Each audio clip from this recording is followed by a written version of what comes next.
Do you think life is simpler as time evolves? For some, it can be more complicated when facing issues about health, estate plans, probate, long-term care, and more. That's why Attorney-CPA Joe Cordell hosts ElderTalk with TuckerAllen, providing intelligent answers for those thinking about their future. Here's Attorney-CPA Joe Cordell. Welcome to another episode of ElderTalk. This week, we're going to return to that topic with which you're so fond, especially as you age, and that's financial security. And how do you plan for your life?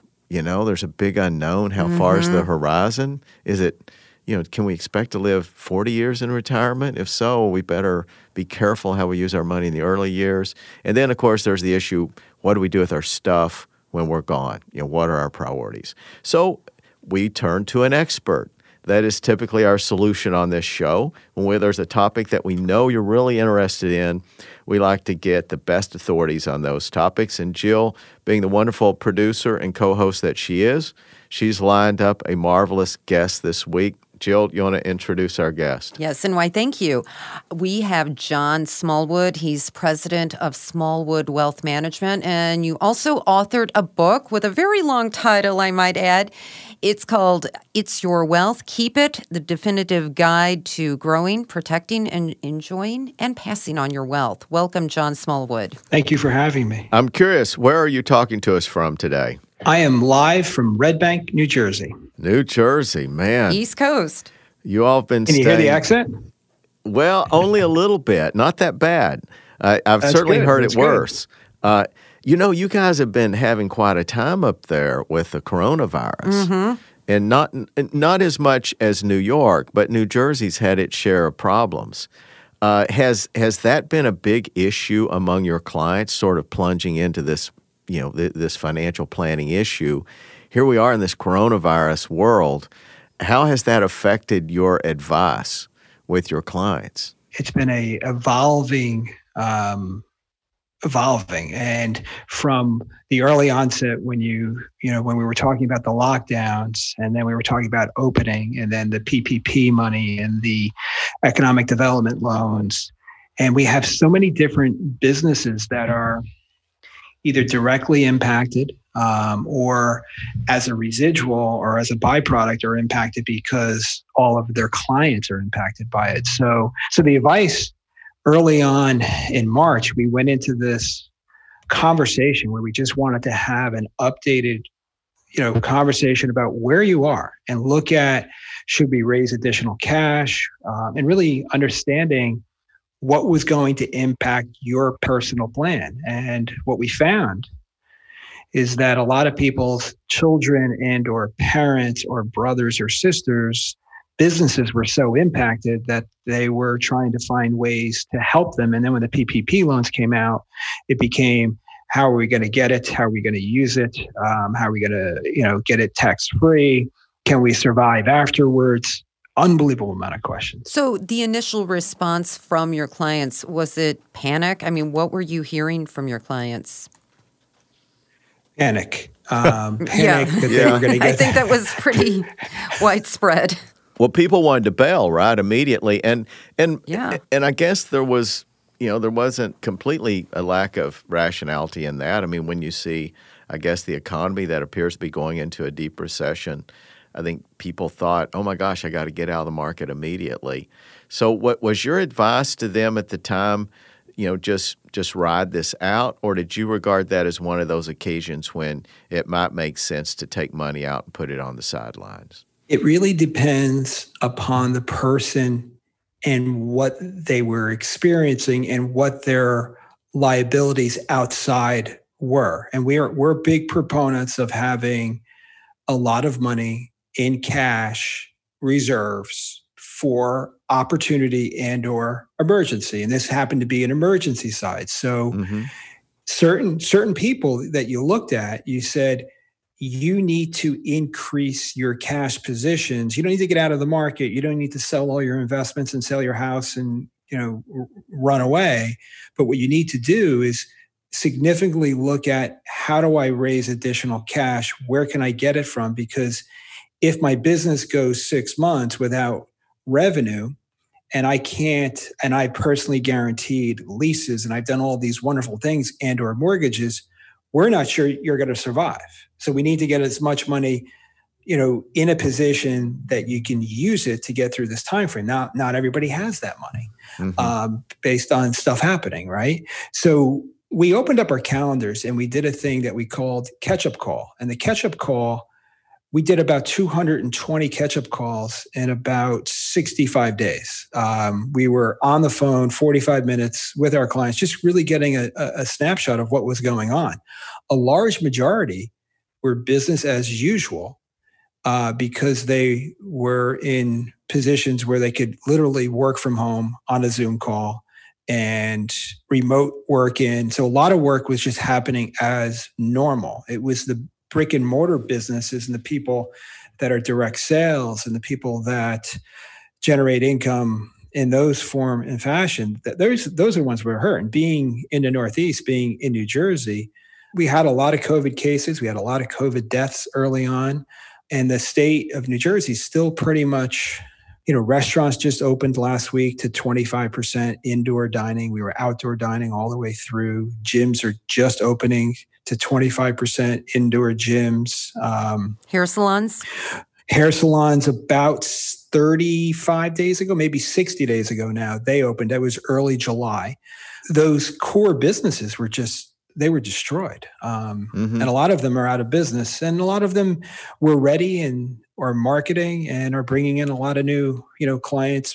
But it's a different world too. I was talking to a woman who owns a retail shop down the street from us.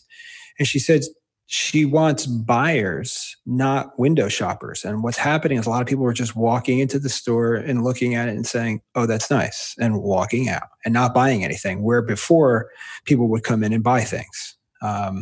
So maybe people just wanted to get out of the house after being on lockdown, but they don't have the money to purchase anything.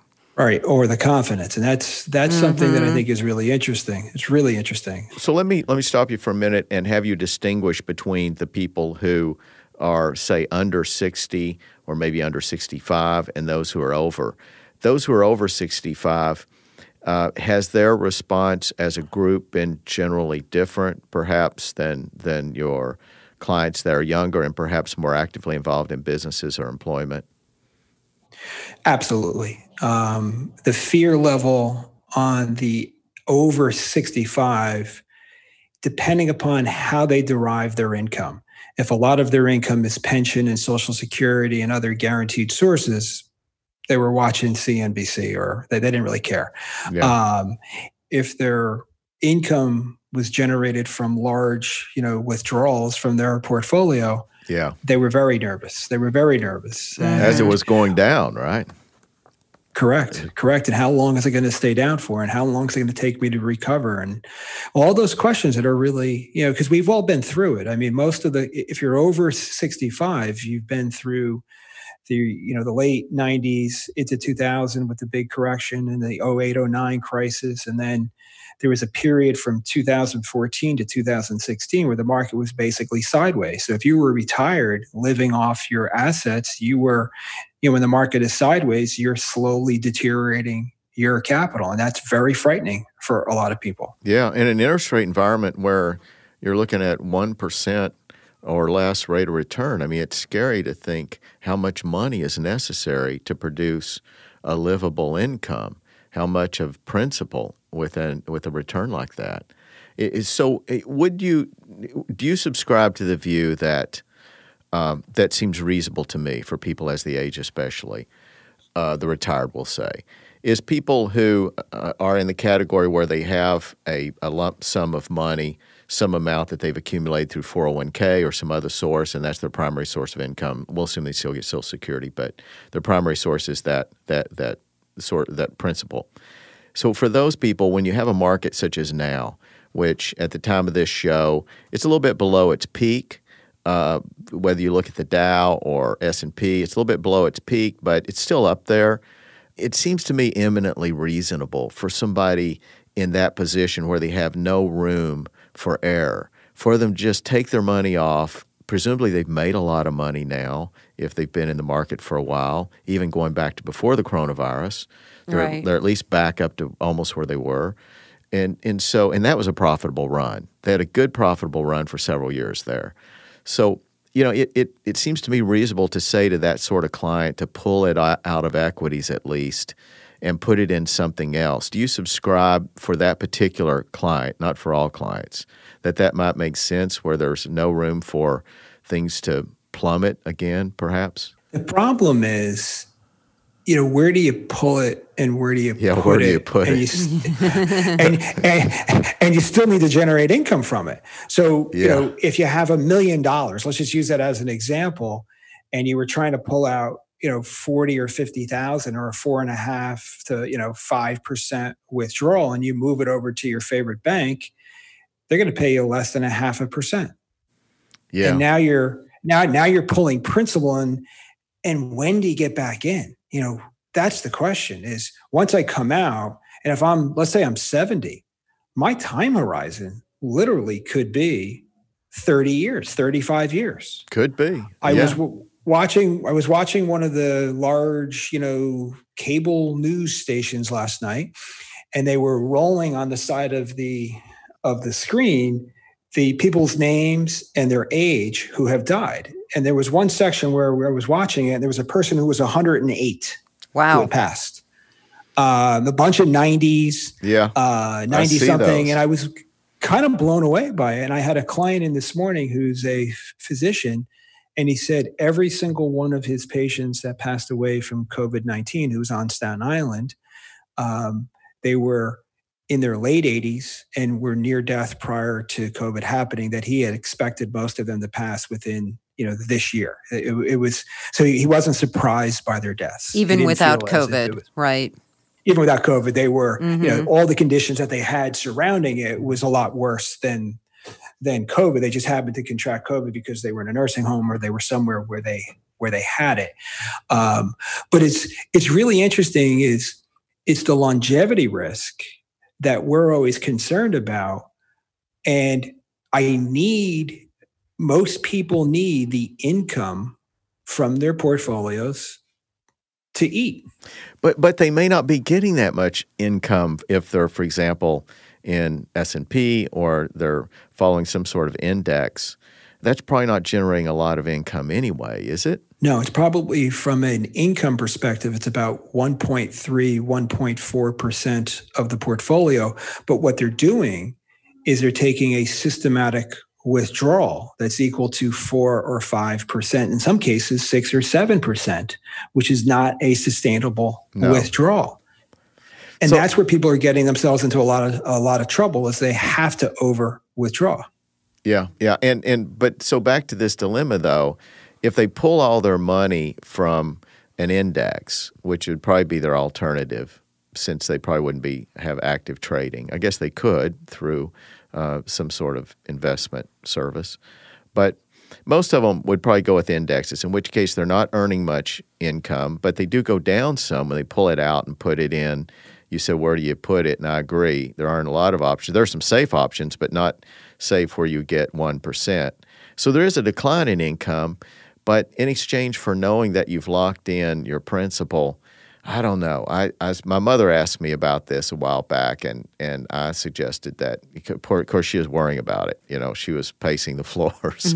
So I knew that for psychiatric reasons, if nothing else, it made sense for her to take it out of the market. And she took it out when it was high, but before the original plunge. And so she watched it go down. She's watched it come back, but she has more peace of mind. But there's no question she's earning less now as a rate of return than in the market. It's just that it's not 3% less. In terms of income, such as dividends would be the alternative. If you're just tuning in, we have our guest with us, John Smallwood. He's the president of Smallwood Wealth Management in New Jersey. John, you've stated that there's no time to waste for people to learn how they can stabilize their financial situation and restructure their plan. It sounds to me like you're trying to create this urgency and put some fire under people. And does this just apply to the pandemic or any time, would you say? Yeah, it is an urgency because it really applies at all times, right? Because especially if you're older. Yeah, especially. Now, prior to the pandemic, we didn't know that this was going to happen. So I needed to be prepared as well as I could be prior to it with my finance. And that comes from having a really good structure. Okay. And it's that structure, whether you're in the accumulation phase or you're in the, the retirement enjoyment phase, is how are you structured? And there's some core principles that we want to see that are here all the time, because what we know is there's going to be some sort of, as it's called, a black swan event. There's going to be something that's going to come out of left field and surprise us. And then later on, we might be like, oh yeah, we should have known about that, and we can all sit back and easily say, we should have been aware of this, we should have been aware of that. But in the moment, you weren't. Yeah. And it's how well are you prepared going into this as far as the structure and the balance in your portfolio. And we have in the book, the long-winded title name book, the It's Your Wealth, Keep It. In that book, we have chapter 6 is what we call a beautiful balance. And the beautiful balance is attempting to get people to be prepared for these events, that we know we need liquid cash. We need availability. We know the furnace or the air conditioning unit or the car or the dishwasher is going to break down. That's that planned obsolescence, right? And 15 years ago, we didn't need a data plan, a cell phone plan that we needed. So that's that technological change. And then there's inflation that's beating at us, right? So we need reserves and cash. So many investment advisors that I encounter, client has $50,000 sitting in a savings account. Maybe they have one of those high yielding one that's making, 0.8%, and immediately they want to invest it. And I don't want to do that. I want to keep it there because it's that, you were talking about your mother pacing, right? And it's that peace of mind of knowing that, hey, there's 100, there's 120, there's 6 months or a year of my lifestyle expenses, that burn rate that people talk about in that account. I can navigate through a crisis. But isn't that one of the criticisms people have, though, of financial planners, and not a present company accepted, but is this tendency, and I should say it's probably fewer financial planners than it is investment advisors, we'll call them. But they tend to want to invest everything because they're more likely to earn additional fees or income. So it seems to me that that there's a conflict of interest potentially between conceding that there needs to be some significant portion that, as you advise, should be in a very liquid form, and that's probably going to be a portion that perhaps would not be subject to the commissions that might otherwise be available. And it shouldn't be. It should be, it should be there and set aside. And you're right. There's sort of I hate to beat up on my own industry that I've been in for 30 years, but there's a lot of people out there that are basically product salesmen. Every single solution to your problem is my product. That's not the case. It's just not possible that miracle product that you're pitching as a miracle product is going to be the solution. You're saying that annuities are not always the proper solution? For 100% of your money, never. Life insurance is not 100%. The RIA with his wonderful diversified portfolio is not 100% solution for all of your money. No, so it sounds like what you're saying is we need to be proactive and anticipate something like this happening and really being prepared. I mean, none of us saw this coming, this pandemic, but I think that it really is a wake-up call that we do need these reserve funds. And yet you're talking about, though, the importance of, as you said, black swans, so we want a diversified portfolio, and we need to be sure, incidentally, that we have a financial advisor who's going to be thinking about what should be this diversification without regard to fees and commissions, et cetera. And I think that's an important point that you made, and not many of our listeners realize that maybe the person they're getting advice from has an incentive that they have all their money in the market at any given time. And what you were about to suggest, I think, is that that depending on the person's circumstances, that may not be true at all. And give an example of what you think might be a balanced portfolio for somebody who is, like many of our listeners, over 65. What I would start with is, let's just say that the family has Social Security income combined of $35,000 per year. They have a pension for $10,000 a year, and they need to take out another $20,000 a year from their portfolio. That $20,000 of the portfolio, I'm just going to do a little math on my quick calculator here, right? Might be, a $400,000 portfolio. And that's a 5% rate of return. That's a 5% withdrawal rate. Whether or not that's good, bad, or ugly is a whole other question. All right. Right. But when you look at that person, they might have a house. They might be renting. Okay. But do they have enough reserves in the bank to cover that $20,000 of withdrawal for a couple of years? Do they have $40,000, $50,000 sitting in a savings account as liquid asset?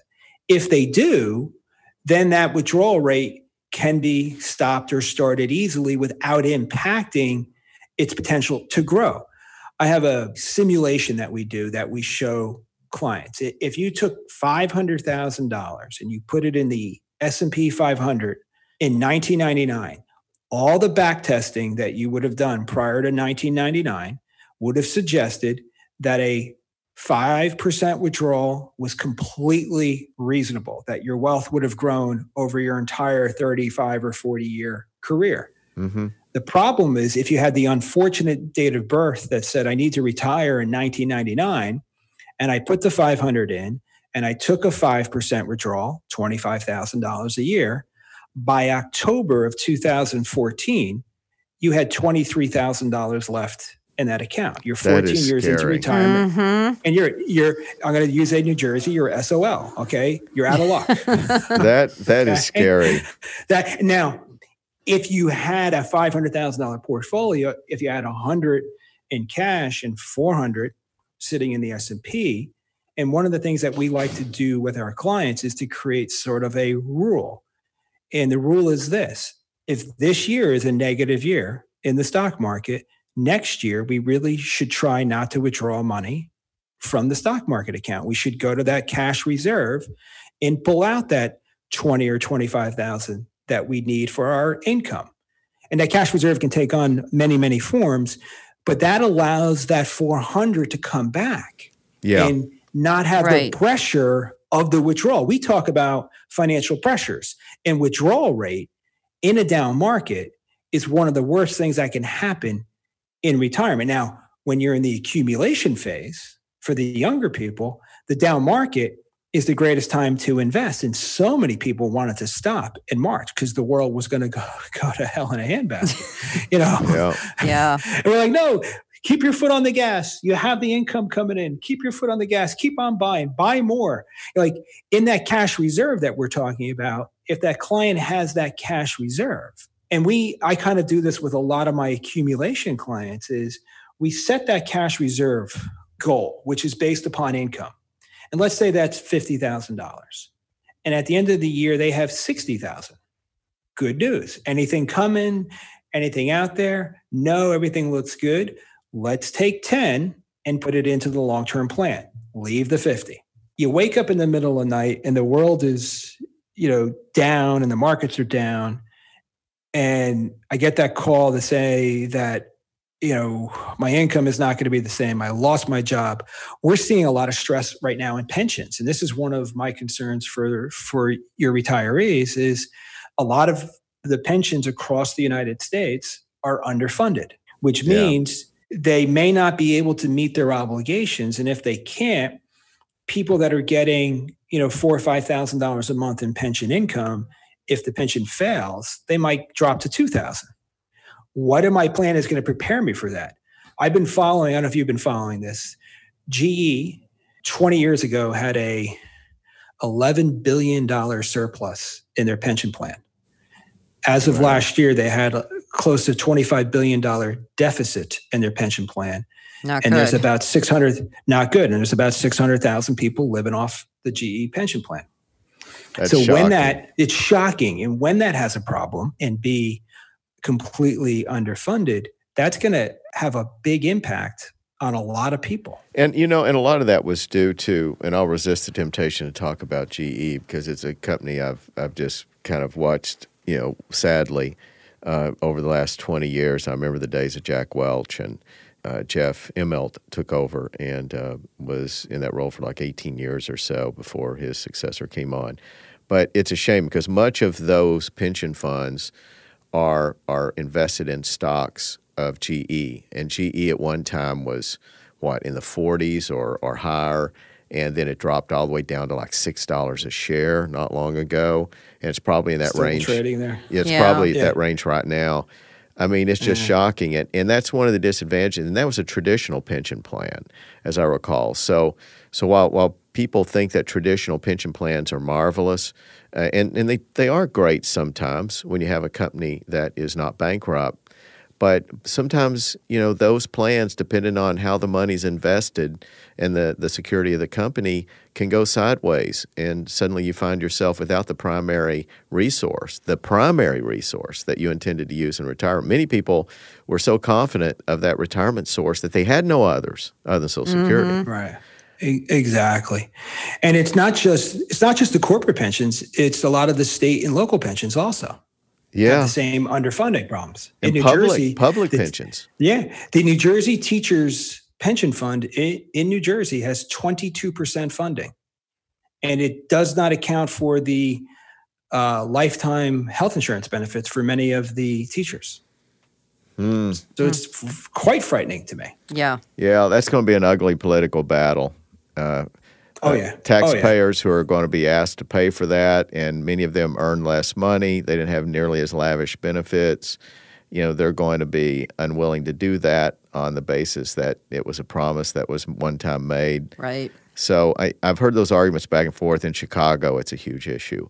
What I want to call attention real quickly to something you raised a while ago, because I'm afraid that it may have gone over some of our listeners' heads. I want them to understand it, is that whenever you're looking at a sum of money that you assume will accumulate over a period of decades, that compounding effect, it's a miraculous thing.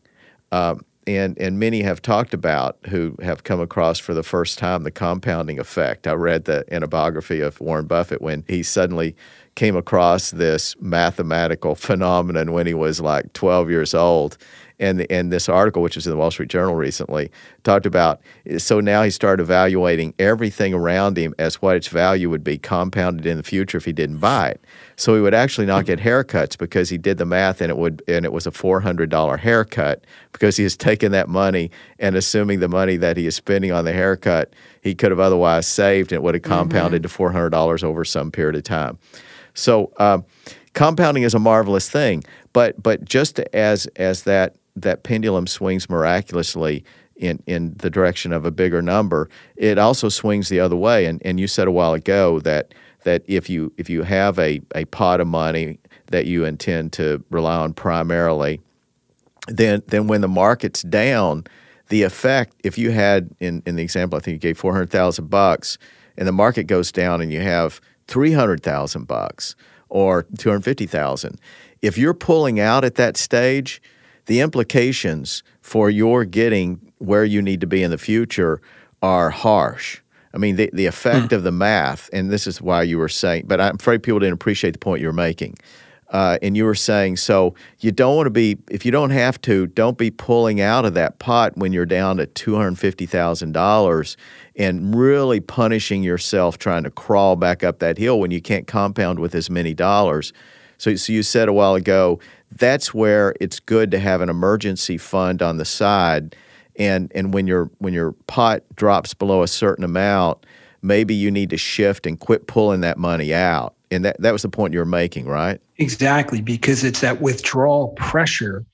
If you think of it in the instance of shares, if I have 100 shares worth $100 and now I have 100 shares that are worth 50, in order to get the same amount of income, I have to sell twice as many shares. I have twice as many. I have two less shares now when the market recovers. And that's really the name of the game is you have to have that that money sitting on the sideline that's available for opportunities, but also crisis. And I would say when the market's down 20, 30, 40%, that's a crisis. Yeah. And even if you don't have an alternative source, I think our advice would be from this show, among the important points I think that our listeners can get from this show has to be the point that you made on this subject. So maybe it's even better, those of you who can, just reduce your standard of living during that period of time if it's possible. Try not to be pulling money out when that sum of money is cut in half or cut by even a third, because it's going to be really hard for you to get back on track to the income that you thought you were going to have.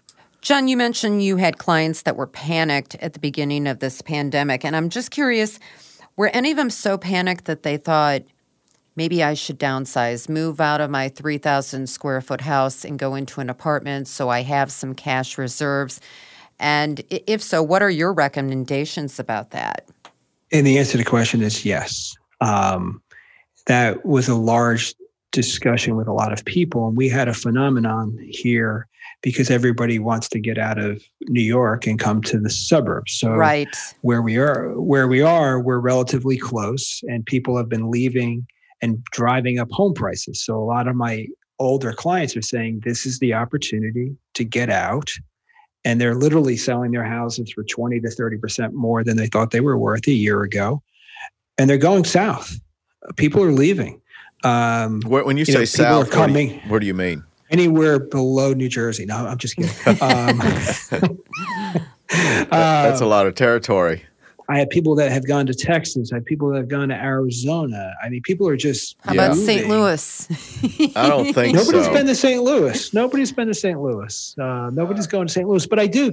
Two people, people, if there's family there, you're seeing people move to where their family is. Yeah. That makes sense. This is it's a good opportunity. Hey, if the kids and the grandkids are, have put down really good roots, maybe they move within 45 minutes of them into those areas. Because, when you start thinking about real estate taxes and the SALT deduction and the loss of the SALT deduction, you need a lot of money just sitting around to pay these tax expenses. Where if you can go to a community, and that's the thing that I'm saying for a lot of people, is that they've been in their homes for 30 years and the neighborhood is now changed. Everybody's gone, and the kids, there's a lot of young kids in a neighborhood, and they're not as social as they used to be. And I think it's a great time for everybody to be social. And I'm saying, even my own parents, they moved down to South Florida, and their community is unbelievable. The amount of activities and parties. And we're in South Florida. Naples. Yeah, I know. I'm a big fan of Naples too. I just see releasing all those expenses and not having all the big expenses of being up here in the Northeast or the big house that you had, and moving to a community that's better lifestyle. I think that's really an important thing, is what is that lifestyle that you really want to live? Because I feel people are like victims to their budgets. They're victims to their current circumstances as opposed to feeling in control. Yeah, the real estate market right now seems to be just really, really hot. So might not it make sense under these circumstances for someone to think about, if they were thinking about moving into a communal living arrangement or a continuum of care community where they go in as independent living perhaps and then go to assisted and then maybe go to skilled care at some point, but they can stay in the same community? Because now it would seem would give them the opportunity to sell easily a house and get a good number for it. I mean, the prices now, geez, they must have gone up 20% in the last 6 months. And so they'd get money, and then they're not turning around and buying real estate, where you essentially are punished by the same thing that rewarded you when you sold your house. So they're not turning around and buying real estate. They're turning around and instead buying in these facilities. So might not this be an opportunity to get the most for your money with that sort of strategy? Absolutely. We're seeing, I have a very good client who's about 86, 87, and he's selling 2 homes and going into one of those assisted care facilities where he was feeling as if he was a burden on his family because he's calling for help here, calling for there. And he's, it's small stuff, nothing big, but he just felt that it was time for him to consolidate back in there. And when they look at the expenses, they're going to sell 2 homes, buy one for half of that, and they'll have half of the expenses that they had before, and it'll be better. It'll just be a better community for him. And he's excited. He was nervous, and now he's excited. What's kind of funny is often I have my clients who are retired do a budget. Most people don't do a budget. Yeah. And that's a fact. And when we do the budget, I just want them to create where did the money go for the last 3 months, 4 months, maybe 6? And what pops out frequently is, I didn't realize how much the house cost. And often it's 30 to 35% of somebody's, 6-month or year budget. And I get this often is, one of the spouses will say, well, we're not getting that much enjoyment. I'd rather be taking that money and going on vacation and spending it. Right. And that's the aha moment is how much, you talked about Warren Buffett and the lost opportunity cost on a haircut. Yeah. There's, think about the lost opportunity cost on expenses that you just don't care about, right? Like the hedge clipping and all the stuff that you're actually doing. But there's this thing in economics. I was an economics major, and they talk about, this is boring, but I want you to capture this for a second, is that they talk about the marginal utility derived from an expense. It's called utils. How much enjoyment are you getting for the money that you're spending? If you're not, you're just spending money and there's no enjoyment at the end of the month, you need to rethink about that and figure out ways to respend the money in a way that's going to be enjoyable. So there is no opportunity cost on your haircut. Yeah. Because life is, we designed, we live in a wonderful country. Yeah, your point's well taken. I mean, a lot of people die with half of their net worth locked down in their house. And for some people, they may want that. But for a lot of people, it's just money that's inaccessible to them that they could liberate in some form, whether it's moving into a skilled care facility or a independent living facility and just paying kind of monthly rent, so to speak. There are just various ways they can unleash that money, but many people don't. So they live at a standard of living substantially below what they could otherwise afford because they don't think of that money as being something that's consumable, that can be used in other ways. One thing I'll mention, though, about the strategy, John, in which some people will go to Florida, as my parents did and as your parents have, and incidentally, mine had a marvelous time in Florida. I've talked about this before on the show. I think that they might have said, if polled, and my mother's still living, I think she would say that perhaps the happiest years they had were the almost 20 years they lived in Florida. But one thing I didn't realize when I was moving down there, and when they were moving down there, and I think this is true of many people who move down there, is that more often than not, it's a round trip, meaning that they go down there and yet they're going to decline if they continue to live. And they may go through a period where they're not capable of caring for themselves. And while it's true, they could go into a continuing care community in Florida and have those needs met. That is an option. But I've found that for 90% or so of the people that I've known, either the children or the parents, that's not what they've done. They've gotten to a point where they felt they couldn't care for themselves well. Maybe their very good friends had died off that they met when they moved down there, because that's one of the great things about going down there as an older person in Florida is everybody's in the same boat. Their kids are in another state, and they depend on each other. So you very quickly develop these close relationships. Another family. Yeah, with people your own age. And yet there's a time that is, as in my parents' case, those people started dying off. And so my parents, soon needed to move back. And I think that in your case, you might see that happen, but there was certainly nothing that would have prevented my parents from living down there, but they would have had to have gone into a community living scenario, and I don't think they wanted to do that for whatever reason. I think that there are great community living facilities down there. And that's part of that contingent plan. Like when you're building your retirement plan, hey, we are going to go to Florida, but when we come back, how are we going to do it, and what's that triggering event that we're all going to agree on? It's time to come back. Yeah, you're right. You can build it all into the plan. You build it into the plan, and you know what? My whole, and I know we're getting close to the end here, and I just, one of the things is having a really good 1-year plan, and come back and have a really good 1-year plan, and do this for the next 30 years, and repeat yourself over and over again, because you can't predict what's going to happen 30 years from now.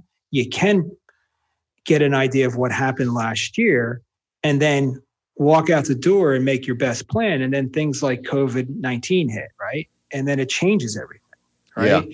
Yeah. And that definitely wasn't part of the plan. It wasn't part of the plan.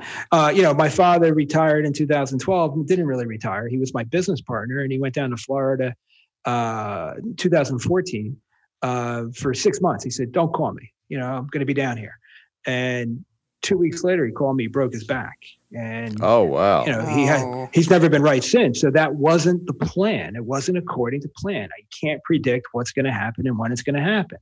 And my feeling is the only way you make a good plan is you got to look at the big picture. You got to look at everything. You just can't look at your investment portfolio. You got to look at your expenses. You got to look at your debts. You got to look at everything. One of the big things is, how are you protected? Life insurance, disability, long-term care, umbrella, wills and trusts. Those are fundamental.